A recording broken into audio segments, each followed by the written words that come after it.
जय गुरुदेव। जय हो बाबा नीप करोली महाराज की जय। सभी को प्यार भरा जय श्री राम। आशा करते हैं आप सभी अपने परिवारजनों के साथ में स्वस्थ होंगे। इसी कामना के साथ पढ़ते हैं बाबा जी महाराज के एक और चमत्कारिक और रोचक प्रसंग की ओर। यह रोचक और चमत्कारिक प्रसंग महर्षि रमन जी के बारे में है, जो कि हमारे देश के एक बहुत बड़े हिंदू दार्शनिक और योगी थे, जिन्हें महान गुरु, भगवान और ऋषि कहा जाता था। रमन महर्षि जी का जन्म 30 दिसंबर 1879 मद्रास में हुआ था। और यह जो रोचक प्रसंग है, यह उनके ही संबंध में है जब उनकी मृत्यु होती है 14 अप्रैल 1950 को। महाराज जी स्वयं जान लेते हैं कि क्या होने वाला है। तो बढ़ते हैं आज के इस रोचक प्रसंग की ओर।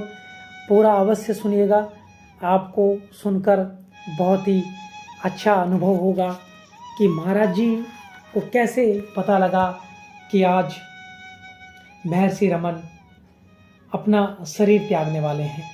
तो बढ़ते हैं आज के इस प्रसंग की ओर। बात उन दिनों की है जब महाराज जी हल्द्वानी में थे और एक फर्नीचर की दुकान पर बैठे हुए थे। उनके पास उनका एक परम भक्त जो थे वो पूरनचंद्र जोशी जी भी उनके साथ में बैठे हुए थे।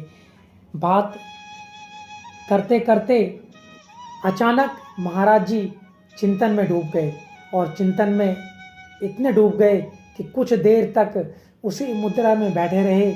फिर उन्होंने बहुत ही मंद स्वर में कहा, पूरन एक चम्मच पानी पिला दे, उसे बहुत तकलीफ हो रही है। श्री जोशी जी की समझ में यह बात नहीं आई कि महाराज जी क्या कहना चाह रहे हैं।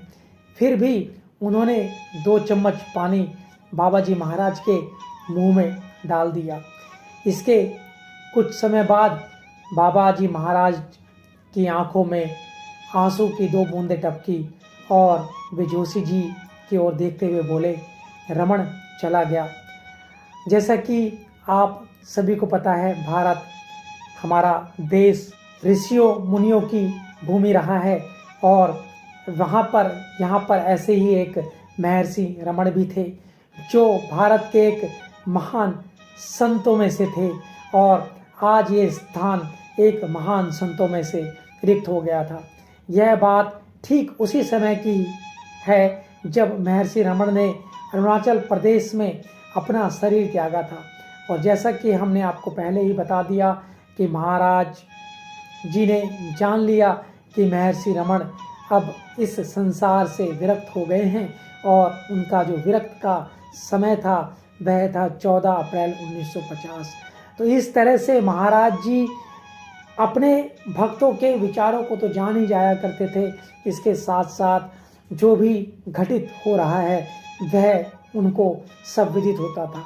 तो आशा करते हैं आपको आज का ये प्रसंग अत्यंत ही पसंद आया होगा। इसी कामना के साथ जय गुरुदेव, जय हो बाबा नीप करोली महाराज, जय उत्तराखंड। और आप सभी का बहुत बहुत धन्यवाद धन्यवाद धन्यवाद।